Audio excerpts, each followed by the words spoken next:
A giant tornado has swept across Oklahoma, taking with it over 20 lives so far.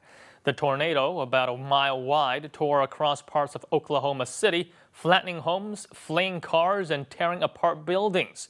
One school was reduced to a pile of metal and fallen walls. Rescue workers pulled several students from the rubble, but many students remain trapped. Debris and damage to roadways was an obstacle that prevented emergency responders to reach the affected areas. The tornado touched down in the afternoon and was on the ground for 40 minutes. The tornado first struck the town of Newcastle and then traveled to Moore, a suburb of Oklahoma City. Some parts of the suburb emerged untouched by the tornado, while other parts were flattened. Experts say that severe weather is common in the region this time of the year. So then what are Chinese net users saying about the latest natural disaster to hit the U.S.? Well, let's take a look at a few Weibo comments. Everybody knows that the area is in a tornado corridor, so why aren't building designers building reinforced concrete buildings? These houses made out of wood are easily destroyed during the tornado season. Human beings are fragile and helpless in the face of natural disaster.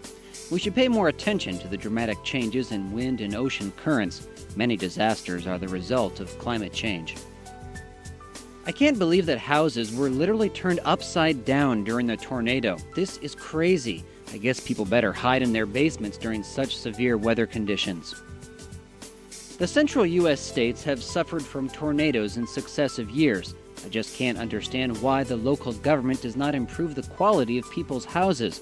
Shouldn't the meteorological department and the local government also be responsible for the losses? The tornado was really spectacular. We cannot neglect nature's power. As a part of nature, we should learn to respect and protect our natural environment. In recent days, China's southern city of Guangzhou was ravaged by thunderstorms. The storm swept down on the city, plunging the city into a vast darkness for hours. The streets were flooded and lined with fallen trees. According to the Guangdong Meteorological Bureau, the city recorded a rainfall of 50 millimeters. According to the Guangzhou Traffic Police, the heavy rains flooded many streets and halted traffic. Most alarming, though, was a series of photos that made its way into Chinese social media. The photos show a teaching building at Jinan University in Guangdong with glass scattered all over the ground. Students posted comments that asked whether it was necessary to risk their lives to study. And now over to Weibo for what other Chinese net users had to say about the incident.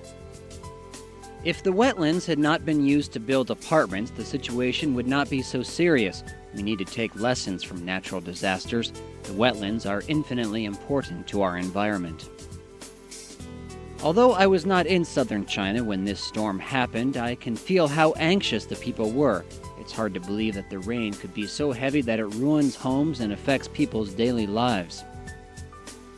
I hope the media and the central government not only brings media attention to the event, but also makes efforts to rescue more people and do a good job in reconstructing what has been lost.